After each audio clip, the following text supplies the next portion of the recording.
Salut les amis, bienvenue sur Tisseur de rêves, la plateforme de motivation qui vous booste et qui redonne du sens à votre vie. Je suis ADN, votre humble serviteur. Aujourd'hui, nous allons parler de la peur qui produit la sainte colère. Installez-vous confortablement et on se retrouve juste après le jingle.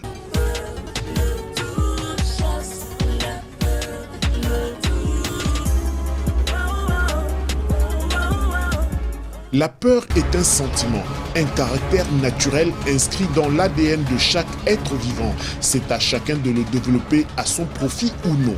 C'est-à-dire, la peur peut être un élément de motivation ou de frein. Cela revient à dire qu'il existe deux sortes de peur, à savoir la peur qui vous tétanise. C'est cette peur qui vous paralyse totalement de la tête aux pieds, au point d'être incapable de réagir face à une situation ou à un danger. Et ensuite, il y a la peur qui vous fait sortir de l'insécurité, celle qui accompagne la prise de conscience d'un danger, d'une menace ou même d'une situation donnée. Mon message va s'appesantir sur la seconde peur, celle qui vous fait sortir de l'insécurité, celle-là même qui est appelée la sainte peur. C'est de cette peur dont je vous parle, celle qui engendre en vous un caractère nouveau, une vision nouvelle. Vous voulez changer votre vie et prendre votre destin en main, alors écoutez ceci. Mais avant, partagez la vidéo, cliquez sur le pouce bleu et n'oubliez pas d'activer les notifications car la force des réseaux réside dans le partage. Oui, vous avez bien entendu, la force des réseaux réside dans le partage. Arrêtez ça tout de suite! Arrêtez ça!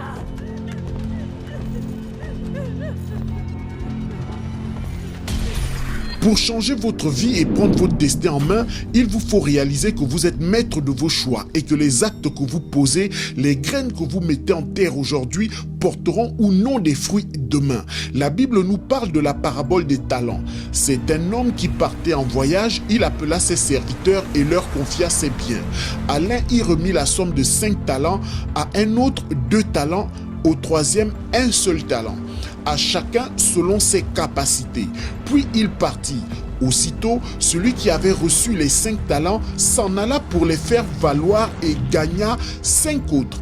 De même, celui qui avait reçu 2 talents en gagna 2 autres. Mais celui qui n'avait reçu qu'un seul talent alla creuser la terre et cacha l'argent de son maître.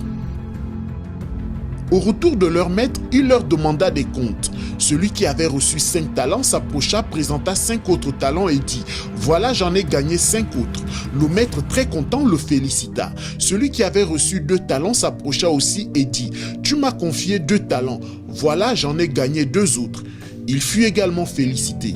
Celui qui avait reçu un seul talent s'approcha aussi et dit « Mon maître, je sais que tu es un homme dur. J'ai eu peur et je suis allé cacher ton talent dans la terre.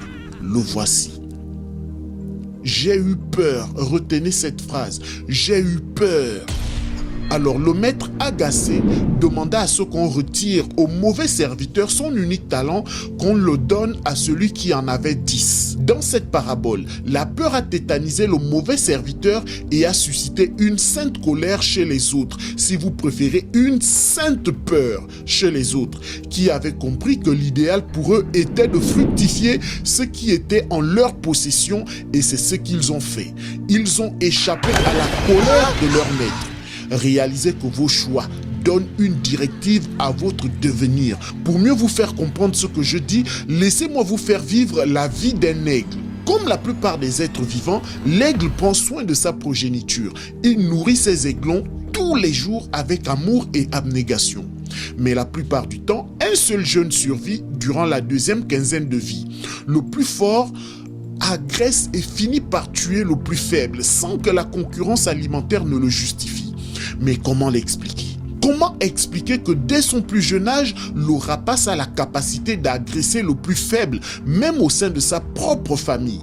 Cela veut dire que dès la naissance, l'aiglon sait déjà, ou du moins l'aiglon a déjà l'esprit dominateur, l'esprit conquérant, celui des leaders. Comme l'aigle, un leader doit triompher de ses adversaires. Il doit les tuer, non pas physiquement, mais par la qualité de ce qu'il propose pour répondre à un besoin. Mais comment y arriver? Comment réussir à transformer sa peur afin qu'elle engendre une sainte colère qui va vous positionner sur votre destinée? C'est là la grande question. Laisse un commentaire si le sujet t'intéresse. Pour comprendre, prenons exemple sur l'aigle. Nous avons vu que l'aigle, comme la plupart des êtres vivants, en plus d'être protecteur, donne de l'amour à ses petits. Mais dès que ces petits atteignent 10 semaines de vie, oui, 10 semaines de vie, l'aigle n'hésite pas à les pousser dans le vide, c'est-à-dire dans l'insécurité totale.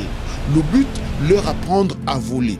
Écoutez, pour apprendre à voler, l'aigle pousse ses aiglons dans le vide à plusieurs dizaines de mètres d'altitude. Imaginez un peu, un oisillon d'à peine 10 semaines poussé du haut d'une falaise qui n'a d'autre solution pour tenter de sauver sa vie que de battre les ailes. Encore et encore, encore et encore. Imaginez comment chaque aiglon se bat encore et encore, encore et encore pour ne pas tomber et perdre la vie. Imaginez la peur ressentie par chaque aiglon durant sa chute. Laissez-moi vous dire que durant sa chute, l'aiglon comprend que personne ne viendra à son secours. Personne n'amortira sa chute. Dans ce cas, quel autre choix se présente à lui? Un seul. Celui de se battre, de donner tout ce qu'il a au fond de lui jusqu'au bout, dominer sa peur et d'aller jusqu'au bout de ses efforts.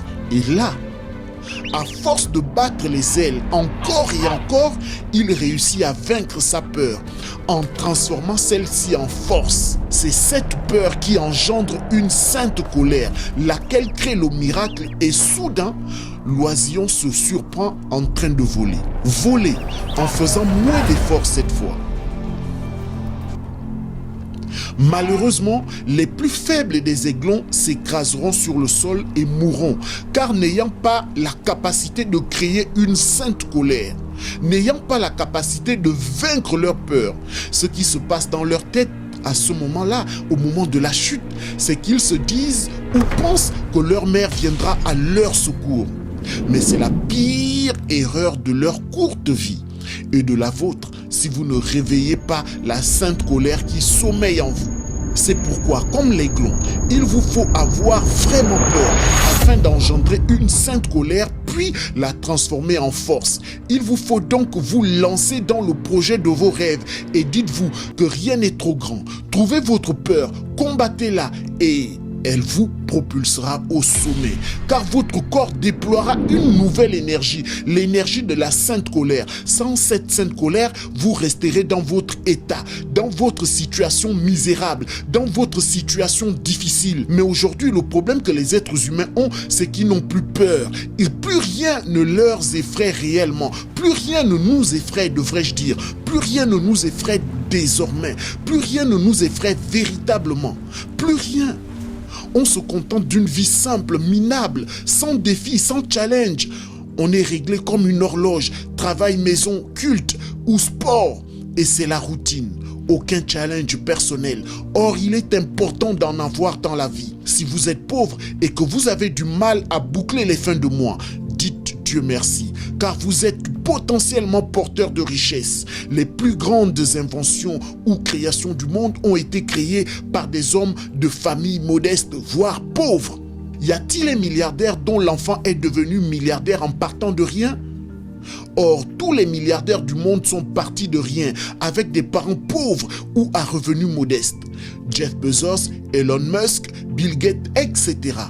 Pour dire que, comme l'aiglon, vous devez partir de rien et apprendre à voler. Apprendre, c'est décider de devenir celui que vous devez être. C'est décider de devenir un leader, un producteur de richesse. Vous en êtes capable. Vous en êtes capable. Oui. Les amis, vous en êtes capables. N'oubliez pas, la seule façon de se voiler la face est d'abandonner. Alors, si vous êtes un leader, si ce message vous parle, réalisez, comme l'aiglon, que personne n'amortira votre chute, que personne ne viendra à votre secours. Là, vous trouverez votre voie. Si cette vidéo vous a plu, n'hésitez pas de laisser un commentaire.